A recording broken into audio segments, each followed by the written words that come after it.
Let's try this again. Round 2. We had recorded all of this yesterday and me being the genius didn't record audio for some reason. So here we go again. It's been about 2 months now since we've had Luna and we wanted to give a quick update on how she fits in and how she and Momo are getting along. Can't remember all the things we had said. Well, you had said most of it. So we were quite lucky. We were all prepared for a slow introduction, but we actually didn't need to because Luna's personality turned out to be really, really great in the fact that she's very submissive and very open, very calm.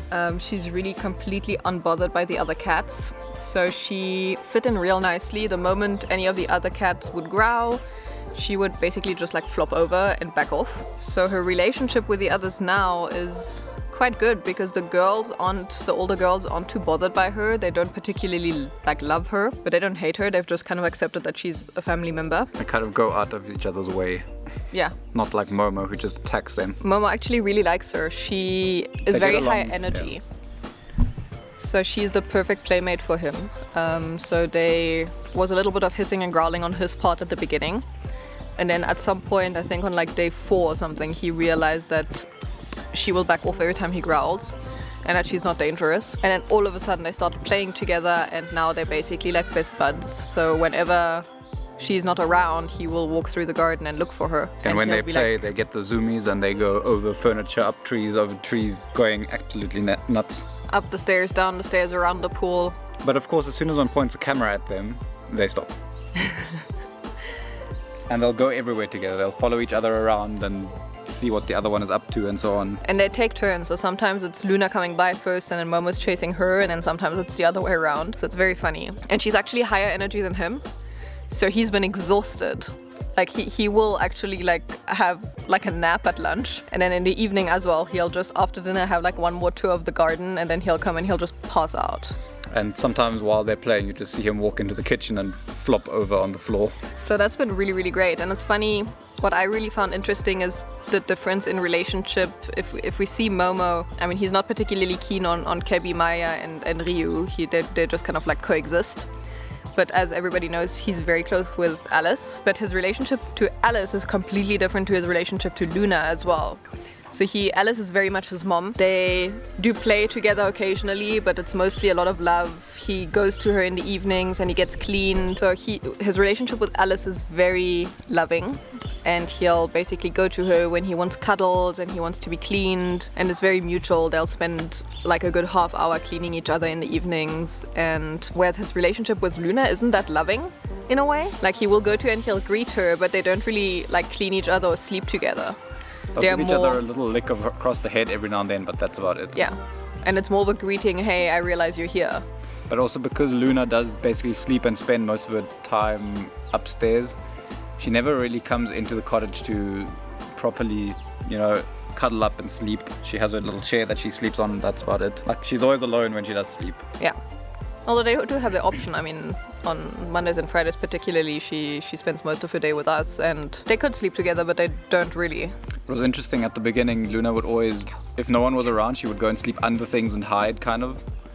And it was only when we were around that she would actually sleep in the open. Then a couple personality traits and so on that we've noticed with her that make her special. She, like I said, she's totally very open. She's very cuddly with humans. She starts purring for everything and anything. She's very sweet.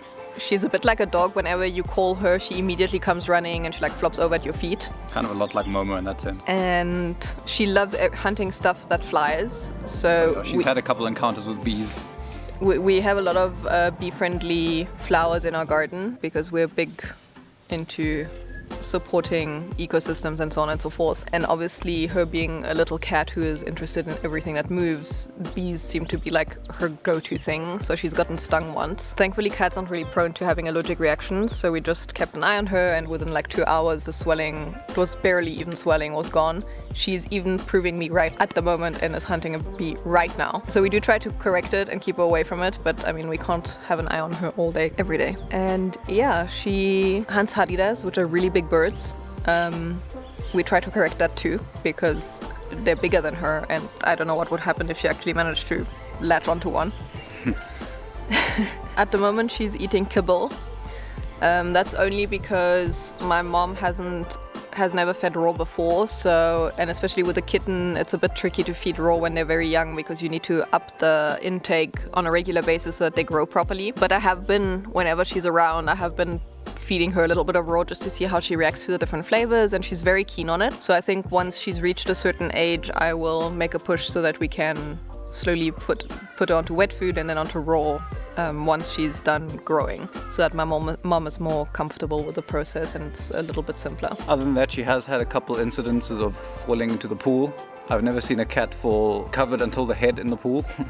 Yeah, she fell in head first, but she basically just cuts corners. So when she's chasing or running past the pool, she tends to jump over the corner and then she misses. You don't need to worry though. We got a lot of comments about if it's dangerous for our cats to have the pool open like that. And I've been in South Africa for 13 years and have had cats the entire time. I've never had a cat drown in the pool, knock on wood. The water is quite high, so they can just grab the edge and get out. They never end up in the middle of the pool where they actually have to swim Unless or anything. When he tried to catch a bird and missed. But even then, he swam to the edge and pulled himself out, so... They're very good. Like, even Luna, in her young age, basically fell in and pulled herself out. It was, probably, less than 5 seconds, the whole incident, where she went in and got back out. They're very, very quick, and they're nearly better than dogs in the getting back out of the pool situation. And I do work from home, which means that I do hear it I would hear it if a splash happened, and I immediately could run outside and pull them out if it was necessary. But generally, the few times that it has happened, by the time I'm outside, they're already out. Yeah. And then we just dry them off and make sure everything's fine, they're not hurt. And then they just recover real quick. I mean, Luna's totally untraumatized by the event, I can tell Luna you. didn't even care. She was running around when she was still wet at one point. Yes. All the other cats kind of clean themselves first. Yeah, she's so chilled about everything. She just takes everything in stride. It's fantastic. If you did miss the video where we introduced her the first time, I'll link it up here and you can go check that out. It's quite cute seeing her the first time she showed up here. She's already gotten quite a bit bigger and she's slowly losing her baby fur now. And her real fur is coming in, which is quite a bit lighter, funny enough. She's getting more golden patches and white patches than grey now. So we're quite interested to see how she's going to turn out in the end. But as always, if you have any questions or comments, please leave them below. We love hearing from you guys. It's really awesome. And if you have any questions about our cats or any other of our animals, you're welcome to pop them down below. We try to answer about once a week, and I try to work my way through them. So by we, she means her. So if you have any questions, you're more than welcome to pop them onto YouTube, or if you follow us on Instagram, which is @Siamese, or even Facebook. You're more than welcome to post there, and I'll always do my best to get around to you. You might just need to give me a couple days. And we'll check in the next one. Cheers. Bye.